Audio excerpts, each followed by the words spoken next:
Olá, seja bem-vindo e bem-vinda ao programa O Assunto É, uma produção do Instituto Federal da Paraíba, campus João Pessoa. Eu sou Tiago Zaidan e hoje nós vamos conversar sobre casas sustentáveis. Para falar conosco sobre o tema, eu recebo Roberta Paiva, que é arquiteta e professora aqui do IFPB João Pessoa. Olá, Roberta. Olá, Tiago. Recebo também Manuel Farias, que é arquiteto e professor do campus João Pessoa do IFPB. Olá, Tiago. Para começar, eu vou perguntar o seguinte: quais os atributos que tornam a casa sustentável? O fato de um imóvel ser considerado sustentável torna necessariamente esse imóvel mais caro? Vamos lá. Quando a gente pensa em atributos, ou fala também em sustentabilidade, normalmente a gente pensa de forma mais direta em materiais, tecnologias e tal, né? Mas eu chamaria a atenção, por primeiro, em pensar que para eu tornar uma casa mais sustentável, um dos primeiros aspectos é justamente ela estar melhor projetada para poder usufruir dos condicionantes ambientais da melhor forma, que é algo que a arquitetura, na verdade, fez desde sempre, né? E a gente está nesse momento em que a sustentabilidade, né, as questões climáticas, elas nos trouxeram esse tipo de discurso para o protagonismo, mas na realidade esse tipo de valor que independe da questão de materiais ou tecnologias já faz parte do saber fazer, do saber construir do homem desde sempre. Então o que é essa questão? Construir a casa, projetar a casa para que ela possa depender menos dos sistemas mecânicos, dos sistemas elétricos, no que diz respeito, por exemplo, à questão da iluminação, à questão da ventilação, do conforto ambiental, né?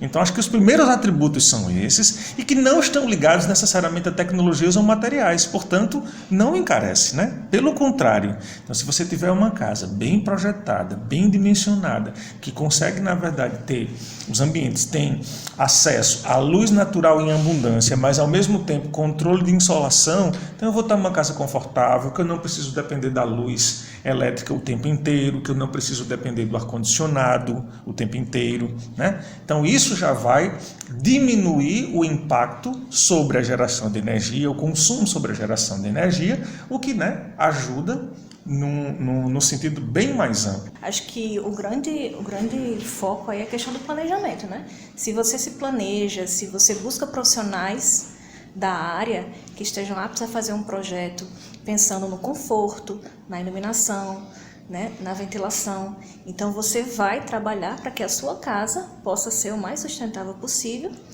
e diminuindo seus custos. Claro que a gente pode envolver também as tecnologias que se tem hoje em dia e que foram evoluindo, que há algum tempo atrás não eram tão acessíveis, como as placas solares, entre outros recursos, mas que com o tempo, o avanço de tecnologia, indústrias que passaram também a apostar nessa área, foi viabilizando. É sim viável você ter uma casa sustentável, não só na questão tecnológica, como também os pontos que foram citados por Manuel, mas você tem a questão do projeto em si e depois as formas de utilização dessa casa que você vai ter, né? Como o reuso da água, Captação da água pluvial. Exatamente, captação da água pluvial, armazenamento dessa água. Que é você guardar a água da chuva, né? Recebe pelas calhas, você deixa ela lá num determinado reservatório específico para um uso que seja compatível com esse tipo de água, né? Não é necessariamente uma água potável, né? Mas ela pode ser usada em vários outras demandas dentro da casa, né? Cozinha, lá para área de serviço, né? Banheiro, jardins, e aí você pode utilizar tranquilamente essa casa, tendo assim uma redução de custos para você também ao longo dos anos, né? A mesma coisa com a questão da energia, né? Se você tem a captação também, através das placas, você pode também reduzir a sua conta de energia, você pode armazenar também. Então, hoje em dia a gente tem várias formas de fazer essa coisa funcionar. Eu vou aproveitar aqui o gancho da energia elétrica que vocês dois citaram. Hoje em dia a conta de energia ela tem um peso significativo no orçamento das famílias brasileiras, ainda mais em tempos de bandeiras tarifárias. Então, como é que eu posso fazer do ponto de vista da arquitetura para tornar a minha residência mais eficiente? para que ela consuma menos energia elétrica. Eu não estou nem falando aqui da questão da instalação dos painéis fotovoltaicos, que ainda são muito caros, né? Não é muito acessível para boa parte da população. Dentro do consumo de energia elétrica da rede convencional mesmo, o que é que eu posso fazer do ponto de vista da arquitetura para conseguir mais eficiência e conseguir também uma conta de energia menor?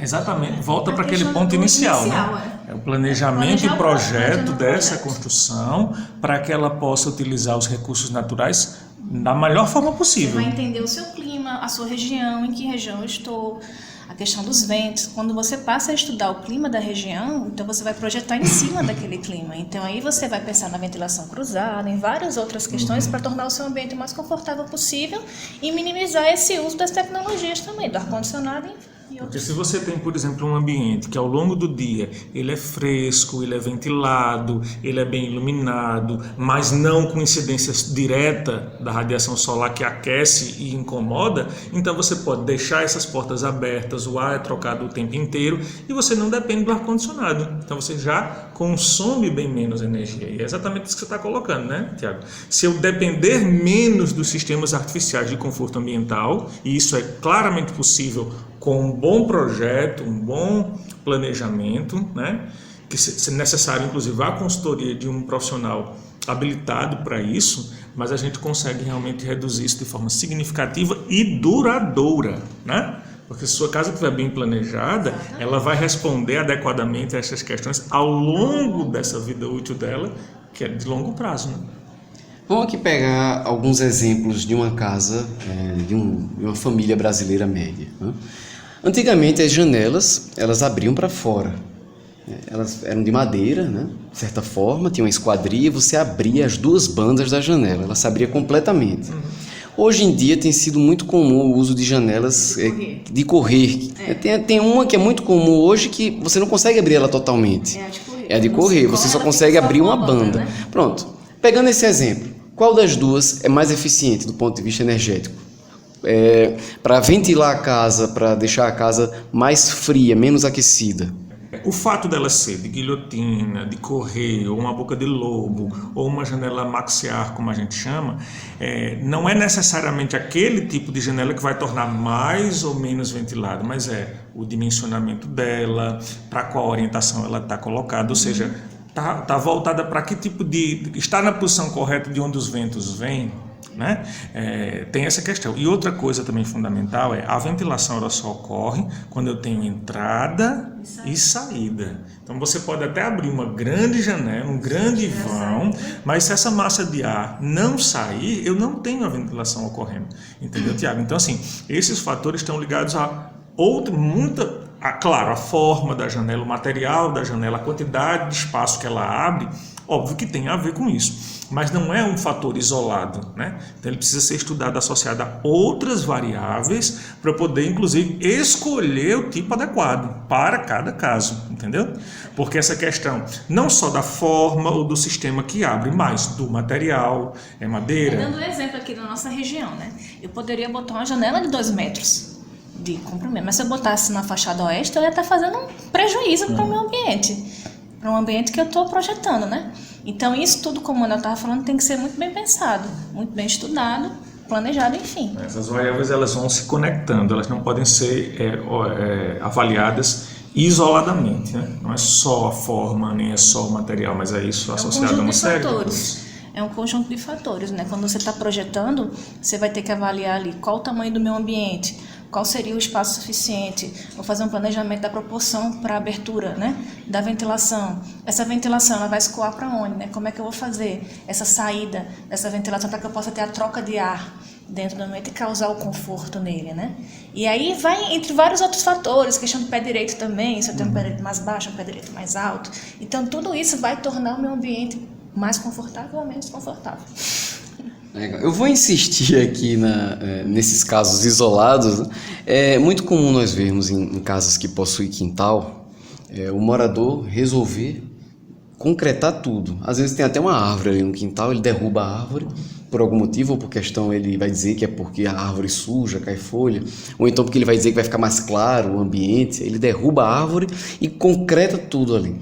do ponto de vista da sustentabilidade e até da eficiência mesmo, energética. Derrubar essa árvore, concretar um quintal, ele traz prejuízos ou benefícios do ponto de vista até da eficiência energética? Traz prejuízos, né? Quanto mais você pavimenta as superfícies, né? Principalmente dependendo do tipo de material que você usa para fazer essa pavimentação, mais reflexão da luz solar, da radiação você tem. Então, é bem fácil da gente perceber que um quintal que fosse gramado, ou fosse com terra e fosse permeável, ele vai ter uma temperatura muito abaixo, mesmo que não tenha a sombra da árvore. Por exemplo, a árvore é inegável, né? Você derrubou a árvore, você vai perder a sombra, né? Não só para o seu quintal, muitas vezes até para Pois sua é. casa. Então, assim, Principalmente para os ambientes da sua casa. Qualquer um de nós, se estiver andando na calçada, debaixo de um calorzão danado, ao meio-dia, a gente procura uma sombrinha para poder parar, se eu vou parar, né? Então é óbvio que a derrubada da árvore é extremamente prejudicial para você levar esse Inclusive, ambiente. essa questão da pavimentação, isso também é uma coisa que está sendo quebrada, né? As pessoas estão cada vez mais buscando os solos permeáveis, né? Inclusive tem até nas construções até redução de taxas se você deixar uma porcentagem permeável no seu terreno, nas construções verticais, né? Não é isso, né, Manuel? Sem dúvida. E assim, o que é que acontece? O problema é que esses espaços, eles exigem, como você disse, manutenção, né? A árvore às vezes suja, né? A grama precisa ser reparada, o mato cresce, você precisa capinar. E as pessoas, nessa vida, nessa corrida que a gente leva, muitas vezes, em função desse tipo de coisa, faz a opção por essas pavimentações, né? Mas não sabem elas que, de fato, elas estão contribuindo para o aumento da temperatura na sua casa. E na nossa região, a gente precisa fazer o inverso, a gente precisa baixar a temperatura, porque a gente tem muito calor o ano todo, né? Então, de fato, é prejudicial. Deixe o seu quintalzinho arborizado. Vamos manter as árvores no quintal, né? Vamos deixar quando a chuva cair, ele poder... Tem esse fator também, que é a questão da pavimentação. Quanto mais você pavimenta, menos permeabilidade de solo você tem. Em que é que isso influi? Nas questões das enchentes, né? Quer dizer, o que é que a gente tem hoje? A cidade, ela é muito asfaltada, né? Por que a gente tem uma chuva de 15 minutos em João Pessoa, chuva forte, 15 minutos em João Pessoa, e depois de 15 minutos a gente já está com tudo alagado? Exatamente porque o excesso de superfícies pavimentadas não permite que essa água infiltre. E outra, o asfalto faz com que ela corra muito rapidamente para a galeria não segura, aí ela entope. E ainda mais muitas calorias entupidas, Exatamente. com lixo, tudo mais. É uma coisa que leva a outra, daqui a pouco, 15 minutos, a gente já está com a água no joelho.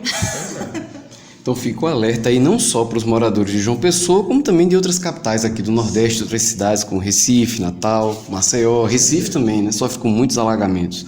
Estes foram Roberta Paiva, que é arquiteta e professora do campus João Pessoa do IFPB, e Manuel Farias, que também é arquiteto e professor do IFPB João Pessoa. Estiveram conosco hoje, agradeço a participação. Para falar com a gente, você pode entrar no nosso site ifpb.edu.br. O campus João Pessoa, que é onde a gente está agora, fica na Avenida 1º de Maio, no bairro do Jaguaribe. O programa O Assunto é uma realização do campus João Pessoa do IFPB.